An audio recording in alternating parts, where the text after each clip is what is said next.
Hello everyone, welcome back to my YouTube channel. My self Anish Patel. और आज का हमारा टॉपिक ऑफ डिस्कशन है सेल साइकिल। देखो, सेल साइकिल का हमें बेसिकली आइडिया तो होता ही है, ये हमने +1 +2 में पढ़ रखा है। पर फिर भी अगर नियोप्लाजिया पढ़ते वक्त आपको कोई प्रॉब्लम ना हो, इसलिए मैं सेल साइकिल को भी क्लियर कर देता हूँ। जितना आपको रिक्वायरमेंट है वो पूरा का पूरा इस लेक्चर में कवर अप हो जाएगा। देखो, सेल साइकिल का मतलब होता है कि एक इवेंट्स का सीक्वेंस होता है जिनकी वजह से सेल डिवीजन हमें देखने को मिलता है। क्लियर? इसके फेजेस के बारे में जानना थोड़ा सा इंपॉर्टेंट हो जाता है। देखो, सबसे पहले इसका G1 फेज है, फिर S फेज है। S फेज को सिंथेटिक फेज भी बोलते हैं क्योंकि यहाँ पर बहुत सारी चीज़ों का सिंथेसिस हमें देखने को मिलता है। फिर G2 फेज और M फेज। M फेज को माइटोटिक फेज भी बोलते हैं क्योंकि मेन डिवीजन, सेल का डिवीजन यहीं पर देखने को मिलता है। क्लियर? देखो, G1, S और G2 फेज में सेल को डिवाइड करने के लिए जो सारी चीज़ें रिक्वायरमेंट होती है उन सबका सिंथेसिस देखने को मिलता है। मेनली सिंथेसिस S फेज में देखने को मिलता है और M फेज में बेसिकली डिवीजन देखने को मिलेगा। क्लियर? देखो, अब सेल साइकिल ऐसे ही तो नहीं चल रही होगी, इसको रेगुलेट करने के लिए चेक पॉइंट्स की रिक्वायरमेंट होती है। और दो चेक पॉइंट है हमारे पास, एक है G1S चेक पॉइंट और एक है G2M चेक पॉइंट। क्लियर?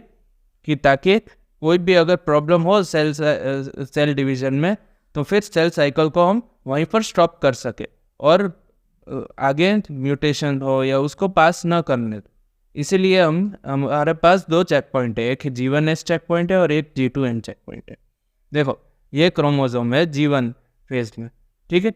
फिर S फेज में अमाउंट ऑफ DNA डबल होगा। लोगों को कन्फ्यूजन होती है कि S फेज में क्रोमोसोम डबल हो जाता है। क्रोमोसोम डबल नहीं होता है, अमाउंट ऑफ DNA डबल होता है, नंबर ऑफ क्रोमोसोम सेम ही रहेगा। क्लियर? देखो, मैंने ये फिगर ड्रॉ किया है ना, अब आपको याद रहेगा। और M फेज में क्रोमोसोम डबल हो जाता है क्योंकि उसे डिवाइड करना है। क्लियर? देखो, अगर G1 फेज में है तो ये G0 फेज में भी जा सकता है और G0 फेज से वापस से G1 फेज में भी जा सकता है। ये G0 फेज है, ये क्वोशंट फेज है। बेसिकली इसके बारे में न जानो तो ही ठीक है, पर कुछ कुछ सेल्स ही G0 फेज में चले जाते हैं और फिर वो रिवर्सिबली वापस से G1 फेज में भी जा सकते हैं। क्लियर? देखो, अब चेक पॉइंट्स कैसे फंक्शन करेगी वो देखते हैं। देखो, दो चेक पॉइंट है, एक है S फेज के पहले मतलब बिफोर रेप्लिकेशन और एक है M फेज के पहले मतलब आफ्टर रेप्लिकेशन या फिर बिफोर डिवीजन। डिवीजन यहाँ पर हो रहा है ना, उसके पहले या फिर सिंथेसिस के बाद। क्लियर? देखो, अब चेक पॉइंट्स के बारे में पढ़ेंगे।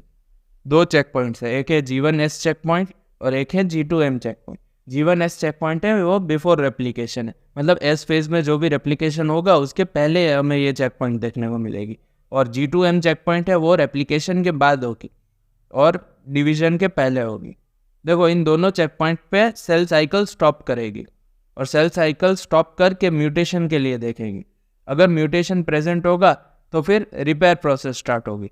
अगर देखो, रिपेयर डन, क्लियर, ठीक है, तो रिपेयर अगर हो जाएगा तो सेल साइकिल आगे की तरफ कंटिन्यू करेगी। पर अगर रिपेयर नहीं हो पा रहा है, देखो यहाँ पर क्रॉस कर रहा हूँ ना, यहाँ पर रिपेयर नहीं हो पा रहा है। अगर रिपेयर नहीं हो पाएगा तो सेल डेथ हो जाएगी, सेल को किल करना पड़ेगा। और किल कैसे कर सकते हैं? एपोप्टोसिस। और अगर मोर प्रिसाइजली बोलूँ तो एक्सट्रिंसिक पाथवे ऑफ एपोप्टोसिस। ये तो आपको भी अभी तक तो आइडिया होगा ही। अगर रिपेयर प्रोसेस फिर भी नहीं हो पा रही है तो फिर किल करने के बजाय कुछ कुछ सेल्स में क्या करते हैं कि सेल्स का डिवीजन ही स्टॉप कर देते हैं। परमानेंटली अब सेल डिवाइड ही नहीं कर पाएगा और इसको बोलते हैं सेल्यूलर सेनेसेल्स। मतलब परमानेंट स्टेट है, अब सेल और आगे डिवाइड नहीं करेगा। क्लियर? ठीक है, समझ में आया? देखो, सेल साइकिल के 4 फेज है, G1S G2 और G1S G2 और M फेज। उसमें दो चेक पॉइंट है, एक G1S चेक पॉइंट और एक G2M check point. G1S check point है वो रेप्लिकेशन के पहले है और G2M चेक पॉइंट है वो रेप्लिकेशन के बाद है पर डिवीजन के पहले है। अब देखो, इनका काम क्या है कि ये सेल साइकिल को स्टॉप करेगी और म्यूटेशन के लिए चेक करेगी। अगर म्यूटेशन प्रेजेंट होगा तो रिपेयर प्रोसेस तुरंत स्टार्ट कर देगी। अगर रिपेयर ठीक से हो जाएगा तो सेल साइकिल कंटिन्यू रहेगी। अगर रिपेयर नहीं हो पाएगा तो सेल को परमानेंटली स्टॉप कर देगी डिवीजन के लिए या फिर किल कर देगी। अगर परमानेंटली स्टॉप कर देगी तो इसे सेल्यूलर सेनेसेंस कहेंगे और अगर सेल को किल कर देंगे तो इसे एपोप्टोसिस बोलेंगे। क्लियर। देखो अब ये चेक पॉइंट्स का रेगुलेशन हमारे लिए पढ़ना इंपॉर्टेंट है। अभी मैं उसको कवर नहीं कर रहा हूँ इस लेक्चर में, वरना लेक्चर बहुत बड़ा बन जाएगा। तो मैं क्या करूँगा, नेक्स्ट लेक्चर में चेक पॉइंट्स से उनके रेगुलेशन के बारे में डिस्कस करते हैं। ठीक है, आई होप कि आपको मेरे लेक्चर से हेल्प हो रही होगी। अगर आपको मेरे लेक्चर्स अच्छे लगते हो तो आप अपने फ्रेंड्स के साथ भी मेरे लेक्चर्स शेयर कर सकते हो। ठीक है, और thank you so much for watching, bye.